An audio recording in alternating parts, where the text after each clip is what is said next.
ఉదయమున నీవు ఎవ్వరినీ కలుసుకొనక ముందు ప్రభువును కలుసుకో. నీవు ఎవ్వరినీ చూడకముందు ప్రభువును చూడు. నీవు ఎవ్వరితో మాట్లాడకముందు ప్రభువుతో మాట్లాడు. నీవు దేనిని వెదకకముందు ఆయన రాజ్యమును నీతిని వెదకు.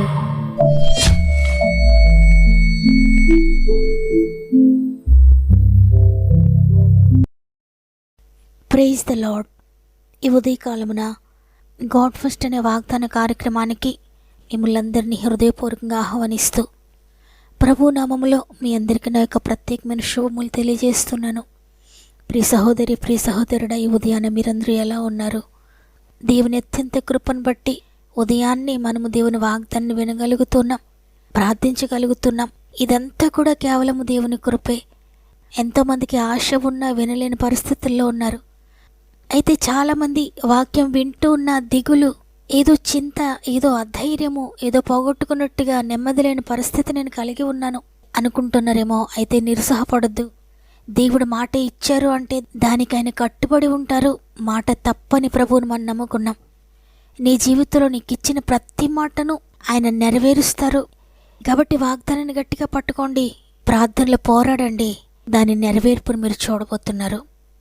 అంతేకాకుండా సమస్యల్లోని మీరందరూ కూడా కామెంట్స్ ద్వారా మీకు ప్రతి ప్రార్థన వినపం నాకు తెలియచేయండి. వాగ్దానం వింటున్న వారందరూ కూడా మీ కామెంట్స్ చదువుతున్నారని నమ్ముతున్నాను. అందరూ కూడా మీ కొరకు ప్రార్థిస్తున్నారు. ఒక ధూపం వల్లే ప్రార్థన ప్రభు సన్నిధికి చేరుతూ ఉంది. భయపడకండి. మీరు కూడా సమస్యలతో పోరాడకండి, మనుషులతో పోరాడకండి, ప్రార్థనలో దేవునితో పోరాడండి. అద్భుతకరమైన జయమును పొందుకోబోతున్నారు. సమస్త మహిమ, ఘనత, ప్రభావములు దేవునికి చెల్లునుగాక. ఈ ఉదయాన దేవుడు మనకు అనుగ్రహిస్తున్న శ్రేష్టమైన వాగ్దానం యెషయా గ్రంథము 51వ అధ్యాయము 11వ వచనము. దుఃఖమును నిట్టూర్పును తొలగిపోవును. ఆమేన్. ఈరోజు ఈ మాటలు వింటున్న ప్రియ సహోదరి, ప్రియ సహోదరుడా, నీ జీవితంలో ఉన్న పరిస్థితులను బట్టి నీ అంతరంగంలో దుఃఖము, నిట్టూర్పు ఉందా? ప్రభువు నీతో మాట్లాడుతున్నారు. నీ దుఃఖాన్ని, నీ నిట్టూర్పును నేను తొలగిస్తానని.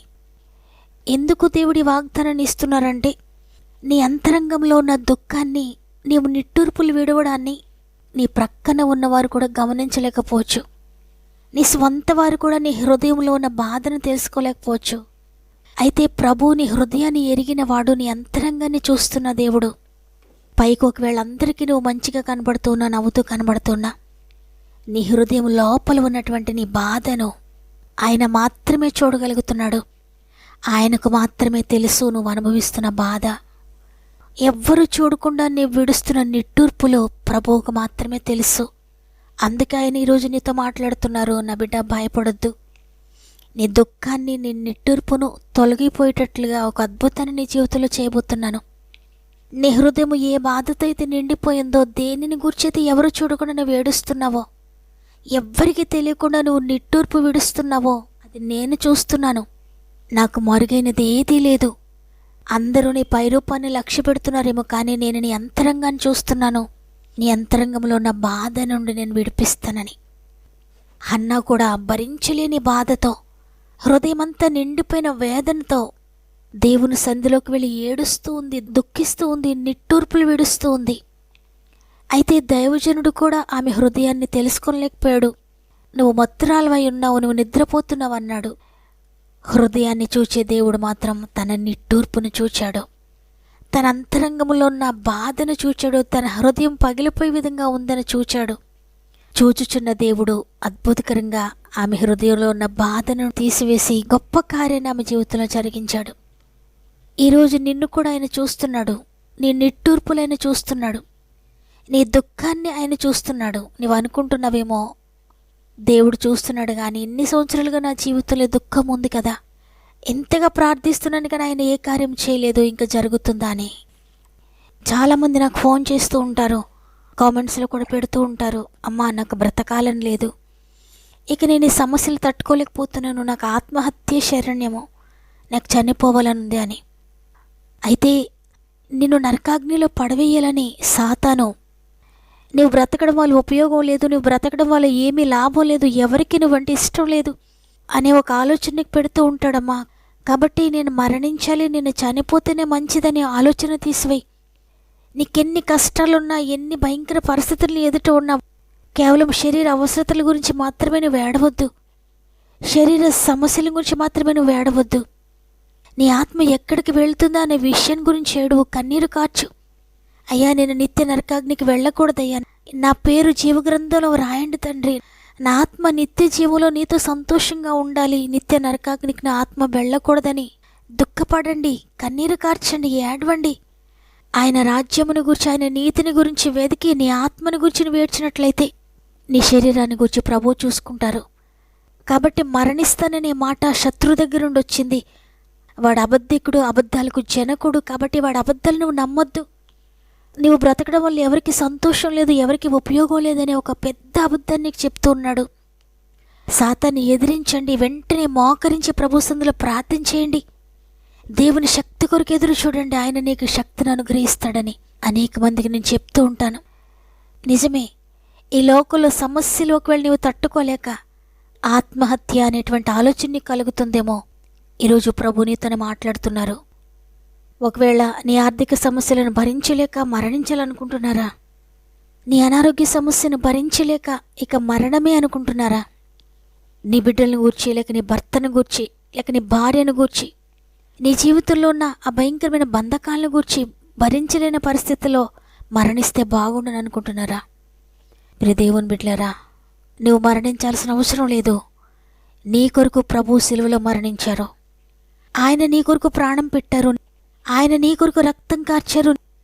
ఆయన నీ రోగం కొరకు సిలువనెక్కారు. ఆయన నీ శాపం కొరకు ఆయన శాపంగా మారిపోయారు. నిన్ను స్వస్థపరచడానికి ఆయన రోగిగా మారిపోయారు.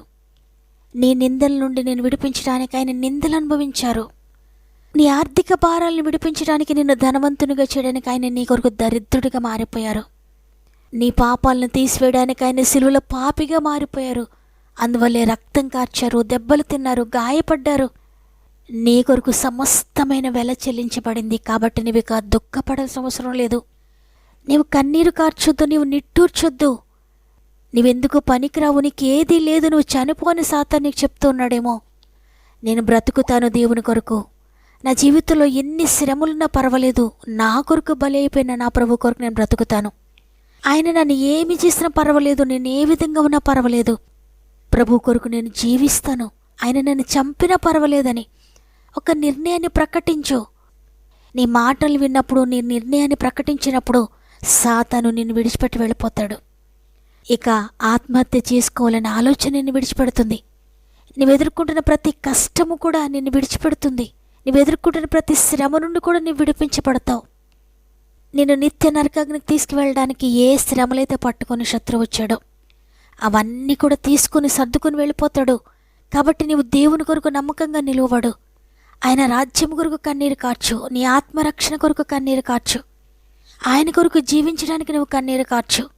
నీ శరీర అవసరతలు ఏమున్నా, నీ శరీర బాధలు ఏమున్నా, ఏ వ్యాధి ఉన్నా, ఏ ఆర్థిక బంధకాలున్నా, ఏ ఉద్యోగ సమస్యలున్నా, ఏ వ్యాపార సమస్యలు నువ్వు సతమతమైపోతూ ఉన్నా, నీ కుటుంబ సమస్యలతో సతమతమైపోతూ ఉన్నా, నీ బిడ్డలను గురించి ఏడుస్తూ ఉన్నా, నీ భర్తను గురించి ఏడుస్తూ ఉన్నా, నిట్టూరుస్తూ ఉన్నా, నీ భార్య విషయంలో దుఃఖపడుతూ ఉన్నా, ఏ పరిస్థితులు నీకు దుఃఖాన్ని కలిగిస్తున్నా, నీ భవిష్యత్ అంతా నీకు చీకటిగా కనబడుతూ ఉన్నా, నీ బిడ్డలు ఏ విధంగా సెటిల్ అవుతారో నీకు తెలియకుండా ఉన్నా, వాటిని గురించి దుఃఖపడద్దు. నీ ఆత్మ కోసం ఏడువు.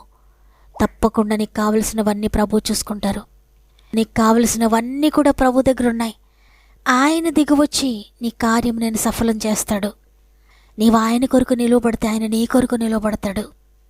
కాబట్టి ఈరోజు ఈ మాటలు వింటున్న ప్రియ చెల్లి, ప్రియ తమ్ముడు, దేనిని గురించి నిట్టూరుస్తున్నా, ఈరోజు గొప్ప శుభవార్త. నీ దుఃఖము, నీ నిట్టూర్పు కూడా ఆయన తీసివేయబోతున్నాడు. కాబట్టి ఆయన సన్నిధిలో, అయ్యా మీరు వాగ్దానం చేశారు, ఇక నేను దుఃఖపడవలసిన అవసరం లేదయ్యా, ఇదిగో నీవు నాకు తోడుగా నేను దుఃఖపడినా, నేను కన్నీరు కార్చను, మీ యొక్క జీవాన్ని నేను తీసుకుంటున్నానని దేవుని జీవాన్ని పొందుకోండి. పరిశుద్ధాత్మ సహాయాన్ని తీసుకోండి. ఆయన శక్తిని పొందుకోండి. అద్భుతాన్ని చూడబోతున్నారు. చెప్పుకుంటే సిగ్గు చేటని నేస్తమా, చెప్పకుంటే గుండె కోతని, చెప్పుకుంటే సిగ్గు చేటని. నేస్తమా చెప్పకుంటే గుండె కోతని, నీలో నీవే కృంగిపోతున్నావా? అందరిలా ఒంటరివై పోయావా? నీలో నీవే కృంగిపోతున్నావా? అందరిలో ఒంటరివై పోయావా? జీవిడువనే యేసుదేవుడు ఆదరించి ఓదార్చును, నిన్ను ఆదరించి ఓదార్చును. చెప్పుకుంటే సిగ్గు చేటని, నేస్తమా చెప్పకుంటే గుండె కోతని. చెప్పుకుంటే సిగ్గు చేటని, నేస్తమా చెప్పకుంటే గుండె కోతని. ప్రేమగల తండ్రి, నీకు వందనాలు. నీ కృపను బట్టి మరి ఒక దినమును మా జీవితంలో యాడ్ చేసి ఈరోజు నేను స్తుతించే తరుణాన్ని మాకు అనుగ్రహించారు. అద్భుతకరమైన మాటను మాకు ఇచ్చారయ్యా. నీ దుఃఖము, నీ నిట్టూర్పు నేను తొలగిస్తానని. నీ ప్రియమైన బిడ్డలు ఎంతమంది సమస్యలను బట్టి నిట్టూరుస్తూ ఉన్నారు, ఏడవడానికి కూడా ఓపిక లేక నిట్టూరుస్తూ నలిగిపోతూ ఉన్నారు. ప్రతి ఒక్కరితో మాట్లాడారు, గొప్ప శుభవార్తను మీరు తెలియచేశారు. నేను నిట్టూర్పు నేను తీసివేస్తున్నానని తండ్రి వాగ్దానం ఇచ్చిన దేవుడు నమ్మదగిన వాడవు. నమ్మిన వారందరి జీవితాలు ఈ వాగ్దానము నెరవేర్చినందుకు వందనాలు. వారి జీవితంలో వారి కన్నిటిని మీరు తుడుస్తున్నందుకు వందనాలయ్యా. వారు ఏడవడానికి, వారు నిట్టూర్చడానికి కారణమైన ప్రతి సమస్య నుండి ఇప్పుడు నజరేయుడైన యేసు నామములో విడుదల ప్రకటిస్తున్నాను. ప్రతి సమస్యను యేసు నామములో గద్దిస్తున్నాను. ఆర్థిక బంధకాలను యేసు నామములో గద్దిస్తున్నాను. అనారోగ్య బంధకాలను యేసు నామములో గద్దిస్తున్నాను. కుటుంబ సమస్యలను యేసు నామములో గద్దిస్తున్నాను. పాపమును, శాపగ్రస్తమైన జీవితాలను యేసు నామములో గద్దిస్తున్నాను. వ్యసనాలను యేసు నామములో గద్దిస్తున్నాను. చీకటి అంధకారపు శక్తులను యేసు నామములో గద్దిస్తున్నాను. ఎవరైతే బంధకాల్లో ఉన్నారో ప్రతి బంధకము నుండి విడుదల ప్రకటిస్తున్నాను యేసు నామములో. ఎవరు ఏ సమస్యలతోనో ప్రతి సమస్యను విడుదల ప్రకటిస్తున్నానయ్యా. ఇదేని మనం ప్రారంభిస్తూ ఉండగా రోజంతా మా ఆత్మీయ కుటుంబానికి తోడుగా ఉండి వారి యొక్క ప్రతి ప్రారంభంలో మీరు ప్రారంభించి వెళ్ళే ప్రతి స్థలంలో మీరు తోడుగా ఉండి నడిపిస్తారని యేసయ్య పరిశుద్ధమైన నామములో అడిగి వేడుకొంచున్నాను తండ్రి. ఆమెన్. ప్రియ చెల్లి, ప్రియ తమ్ముడు, ఈ వాగ్దానం నీ కొరకే దేవుడినితో మాట్లాడారు. ఇక దుఃఖపడద్దు, నిట్టూర్చొద్దు, గొప్ప విడుదల దేవునికి ఇవ్వబోతున్నాడు. నమ్మిన వారందరూ నేను వాగ్దానం రిసీవ్ చేసుకుంటున్నాను అని ఆమెను చెప్పండి. లైక్ చేయడం, షేర్ చేయడం మర్చిపోకండి. మీకు అనుకూలమైతే మీకు తెలిసిన వారందరికీ షేర్ చేయండి. దేవుడు మిమ్మల్ని, మీ కుటుంబాలను అత్యధికంగా దీవించి ఆశీర్వదించునుగాక. దేవుని చిత్తమైతే తిరిగి రేపు కలుద్దాం. అంతవరకు ప్రభు మీకు, మీ కుటుంబాలకు తోడు నడిపించునుగాక. God bless you.